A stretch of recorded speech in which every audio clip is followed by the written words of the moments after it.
Welcome to Uriah Heep, the Magician's Podcast. I'll be covering every studio song the band has recorded and every bonus track that I can find. Each week we'll go over a new song from the beginning to where they are currently, and as they keep adding albums, I'll keep adding shows. Let the deep dive party begin. In the magic garden, some were singing, some were dancing. Ladies and gentlemen, welcome to Uriah Heep, the Magician's Podcast. I am your host, Scott Haskin, in this fan-based podcast endorsed by the actual band Uriah Heep. How cool is that? Before we get into our episode today, which we are going to be talking about the plight of every teenage boy, Real Turned On, great song off of Very Heavy, Very Humble. Before we get to that, I want to talk to you guys about one of the unsung heroes of the band Uriah Heep.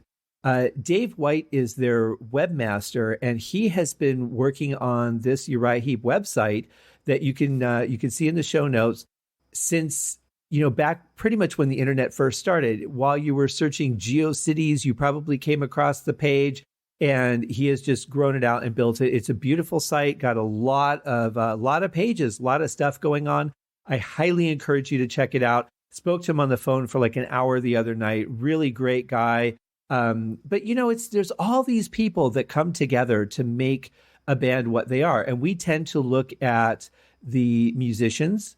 We don't think necessarily about the audio engineer or, the recording studio and the people that maintain that, or the people that help them on the road. And there's so many people that it takes to make a project come together, whether it's the tour, the album, any support like the PR and the press and all that sort of thing. There's so much that goes into making a band be a band and be a successful band, as Uriah Heep has been for 50 years. So great work, Dave. It's really great to talk to you. Thank you very much for welcoming me into the family. Obviously, I'm so honored I can't even speak. But I can speak, and we're going to talk today about Real Turned On. This is a really just great groove and blues song. I've always liked it. The sound that Mick got on the guitar in this song, I especially like. It just kind of flows, the whole thing. And, it's always been one of my favorites. And I feel like I'm saying that a lot because I'm realizing that just about every song is one of my favorites at this point of the history of the band. And that's just going to continue. So I'm just going to warn you right there. But it's one that just has a good vibe to it, a really good feeling. It just kind of, it just grooves along. And I think that you'll enjoy it if it's a song that you're not familiar with. And one thing that's been really cool during this process is that I've met so many people that are either long-term fans or people that are just discovering the band now. I've heard of Uriah Heep. I'm not sure what songs they did, but I know the band name. And then we'll talk about it. I'm like, oh, Steelin'. Okay, that was Uriah Heep. Yeah, I know that one. Or The Wizard, or, obviously Easy Livin' was a pretty big hit. So it's really great to be able to share all the tracks and really just focus on one at a time, really get into the intricacies of it. And so far, the reception that I've gotten from the fan base that's been growing beautifully has been really, really positive. So thank you guys for all the support. Thank you for listening. Thank you especially for sharing. That's very, very important. And if you haven't, please sign up to either follow or like the Facebook page that I've created that is also on the website, the Scott Haskin / Uriah Heep Podcast website, because I will be eventually doing some giveaways and stuff there, and it'll all be based out of that group at this point. So definitely make sure that you're signed up there to be a part of those things. I think that's about all I had to say before we get into the song. So let's just get into the song. I'm excited. Let's find out, though. We have to check in with Mick and see what he has to say, because obviously, he's the guy that starts this song off. Hello there. I'm talking about the song Real Turned On. Mick Box here. It's all about a song that David and I wrote. The title itself, Real Turned On, was sort of saying in those happy hippie days, isn't it, in the 70s. So you real turned on, man. And we kind of took that from there.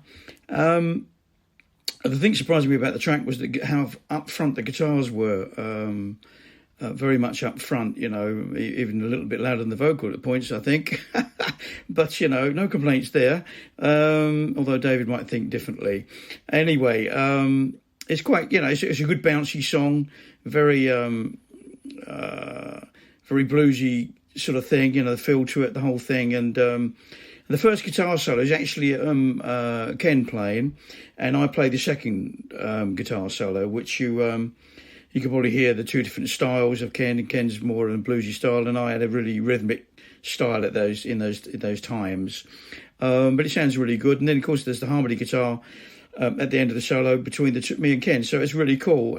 Also is the introduction of slide guitar with Ken, and none more so at the end, where we just go to a complete freak out with Ken going all over the place, and they threw it in deep reverb. And it's almost like an ending you would have done on stage, and that's what it sounds like, because, the band comes crashing in at the end of that slide thing, and it's the end, it's not sort of ending that you would normally do in the studio, but as we were playing live, it seemed the perfect way to go. So I hope you enjoyed that. Take care and keep on rocking. Let's talk about this, because I think this really is another dynamic of Uriah Heep that you don't see with other bands. Mick pointed it out. Ken does the first guitar solo. Ken's the keyboard player, but he also plays guitar. And with most bands, whatever your primary instrument is, unless it's like some specific sounding overdub, for the most part, you're playing your instrument, everyone else plays their instrument. But with Uriah Heep, because they had so much talent in the band, there would be times where, different people would do different things. And you really don't find that often, but it certainly adds a little bit of another dynamic, because you're not just getting, Mick's style, then you're going to get a little bit of Ken's style in the guitar, and, it changes things up. So you take that, then you take all the vocal power that they have with harmonies and things, and it really is a unique situation. I don't know of any other band. There probably is. I'm sure the Beatles did some of this. I know that Paul played drums on some of the stuff, which I still never understood why, but that is more of a rarity, whereas it seems with Uriah Heep, it's a little more common that there's a little bit of a merger there between what instruments are played by whom, I guess. But I think that's pretty cool. And one of the things that makes them unique, because the perspective and the styles change and keep it fresh all the time. So that's another rare thing about Uriah Heep, as well as the vocal harmonies, like we've talked about on other shows. And very cool stuff. And that's just another thing that keeps the music alive and unique and different.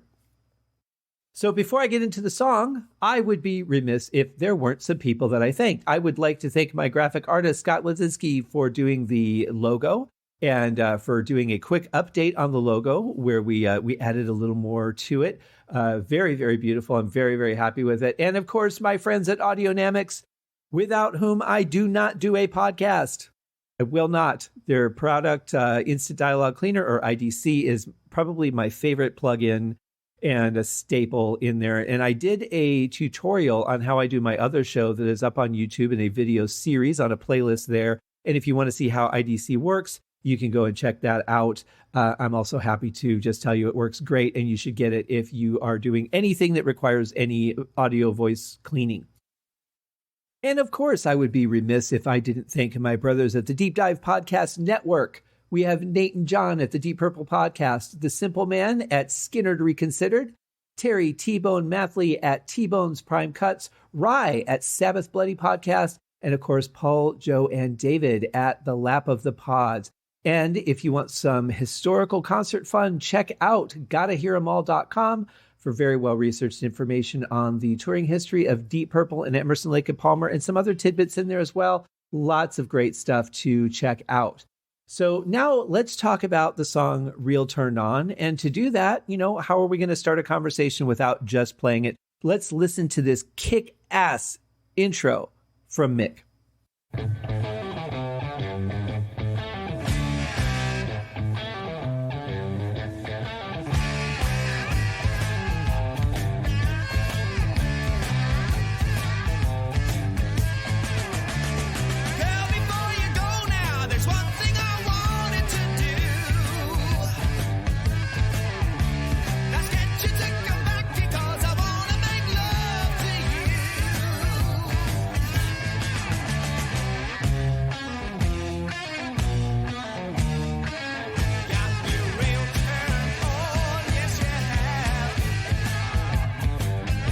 So look at this. We're 40 seconds in. We're already through the first chorus. I mean, there's just no holding back on this one. They just go right for it. And Mick is right. I think his guitar is a little loud. It works, but it is a little louder than I think it probably would have been. What I really love on this, though, is the tone that he's getting. And I just think it sounds really good. I think it really works for this song. And I don't know how hard they worked on that in the beginning, but I really like the way it sounds so far. And of course, everybody's just catching that groove right off the bat. You got Paul on bass who's just nailing it. You've got the drums coming in with Alex, and it just feels really, really good.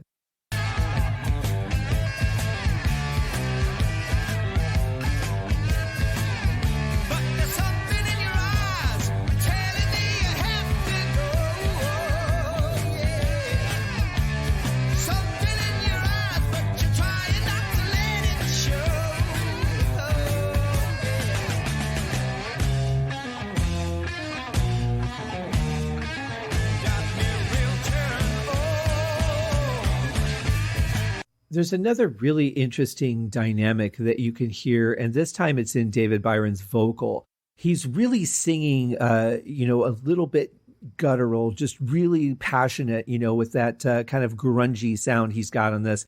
And I think it really makes the song work, because if he would have sang this with a smooth voice, I don't think that you would necessarily correlate the title to the song. This is being turned on. This is being excited. This is, I'm feeling it. And he really puts that grittiness in it, which brings out that, sort of passion in the vocal.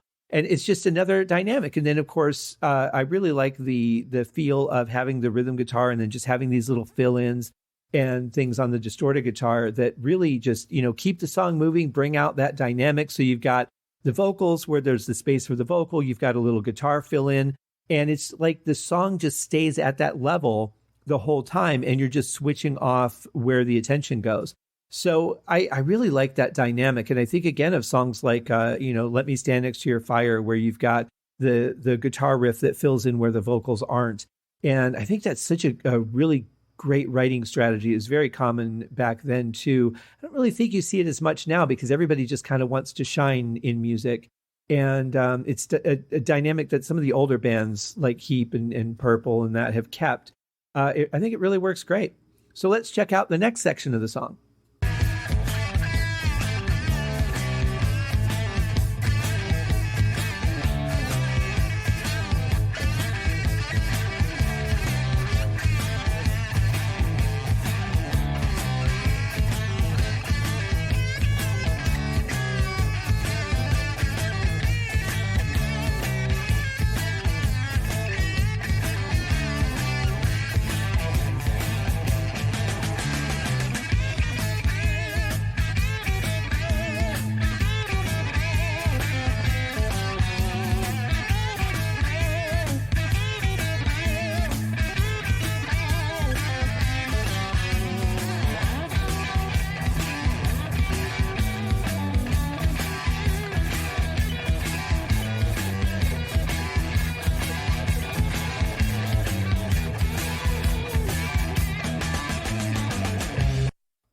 Honestly, I could just sit there and listen to that part over and over. There's so many things going down. In the beginning section, you hear Paul on bass really laying back and just, laying the groove to let Ken's solo come through. You hear Mick being very supportive of it. And then, in the next section, when the harmonies start coming in, then Paul picks it up a little bit and he's adding some things in there. And then in the third section, of course, he's picking it up even more. It's just such an amazing dynamic, the way that everyone kind of supports each other. And I think I've said this before, but I've really seen this a lot when I've gone and seen jazz performed. And I'm not a huge jazz guy, even though there's a lot of jazz that we're going to hear in Uriah Heep. But there is a certain dynamic to freeform jazz when you go and find it live with some really talented players, that they will just back off and support when it's time to back off and support. When it's time to shine and be up front, they'll do it. And it's just a beautiful dynamic. And you can do that in a live situation because everybody's very respectful of each other's time and supportive when they need to be. And I see that a lot in Uriah Heep too. I see that there's times like, especially with Paul's playing, where he knows when to come through and he knows when to back off.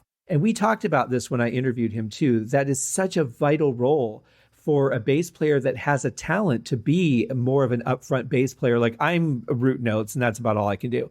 But when you got a guy with Paul's talent, you want to see him shine, but he also knows that it's more important when not to play, even more so than it is when to play.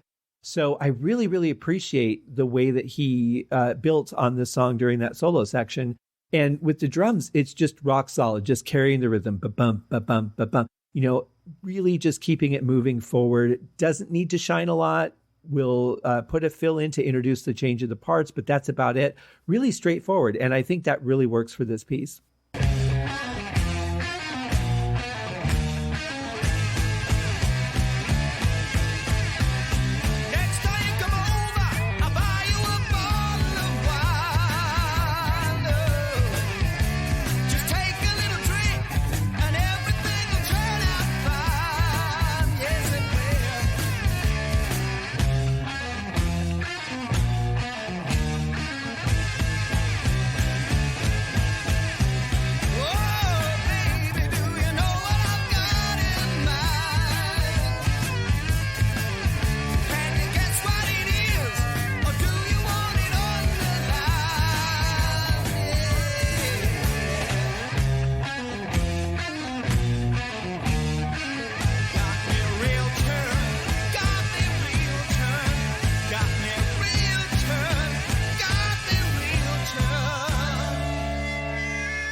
So there's a little bit of a change up there. This time, a double verse with just an instrumental part where the chorus, I guess, would be as close as a chorus as you get. But, I like a good shuffle. And I heard, I can't remember who it was now, but somebody said every album should have a shuffle on it. And I kind of feel like in the rock and roll world, that's kind of true.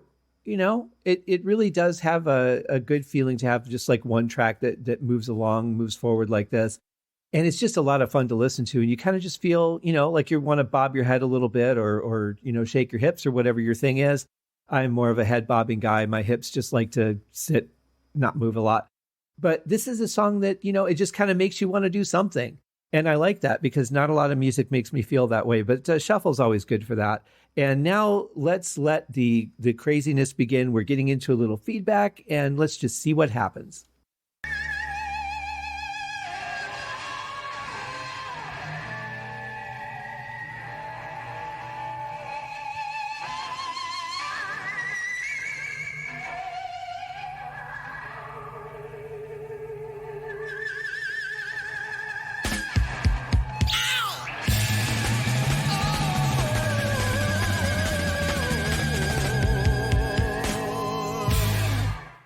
Yeah, that absolutely feels like a concert ending to a song. And I can even, imagine them on stage with the feedback and just, watching the crowd go nuts and waiting for the height of their excitement before you just look at each other and go, okay, now we're going to end it. And then doing that ending. Very well organized. But even for a record, in the studio where you don't typically get those kind of endings, I think it sounds great. I think it really works. It's a great way to end this kind of song. But, there's something, too, that I want to point out, and I know he's listening, but I always have credited Mick with being able to play a wild solo or be able to play fast, but magically keep everything within the context of the song. I don't know every one of his solos, but every one that I can think of, it's gone that way. Whether he's playing fast or not, it all stays within the song, and it's you can follow it, you can understand why he played it.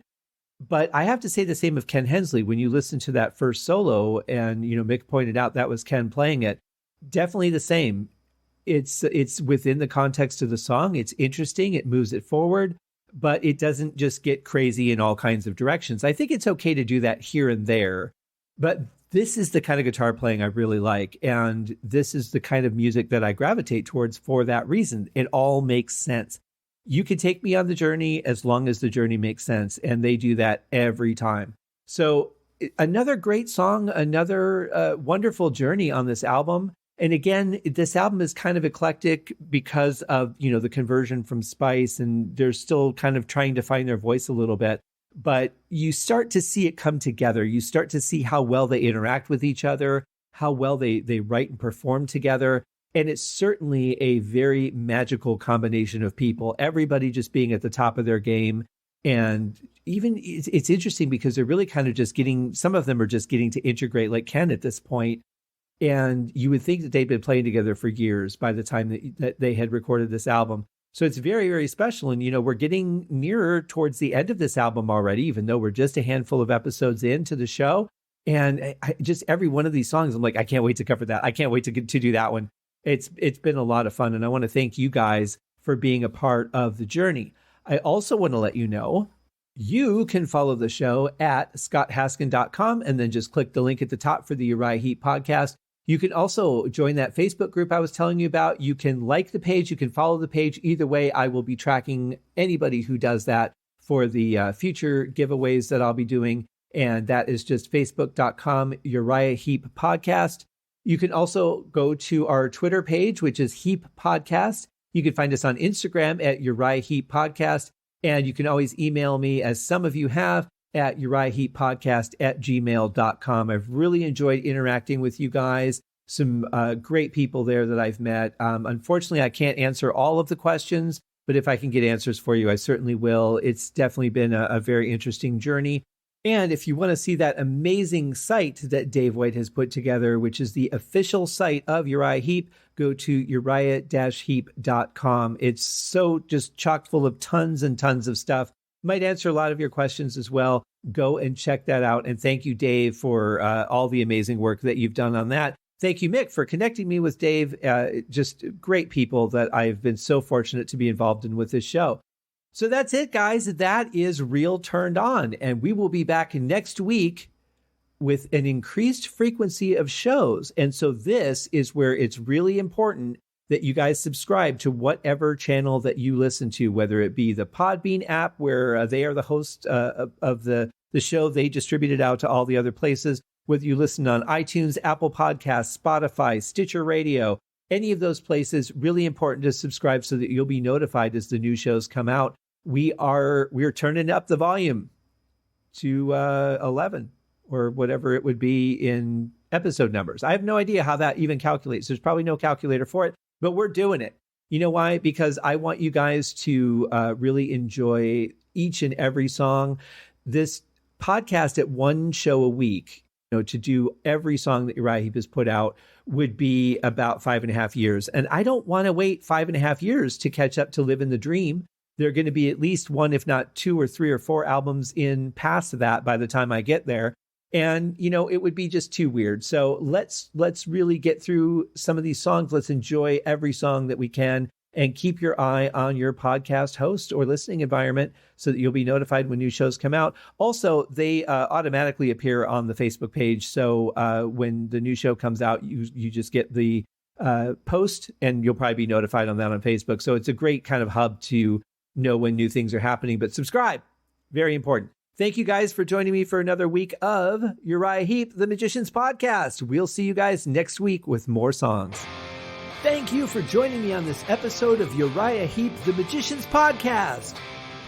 If you have enjoyed this show, please consider going over to Apple Podcasts or your favorite podcast outlet, leaving a rating or a review. Be sure to subscribe to make sure that you are notified when new episodes are available. Please be sure to share this podcast with your fellow Uriah Heep enthusiasts and anyone who you think would like Uriah Heep, which should be everyone. And if you are so inclined, please feel free to contribute to the Patreon account. And if you are not a Patreon subscriber, you can also pay through the PayPal link on the website listed in the show links below. I would also like to thank Uriah Heep for their very generous support of the show, and thank you guys for listening. We'll see you in the next episode. Happy days!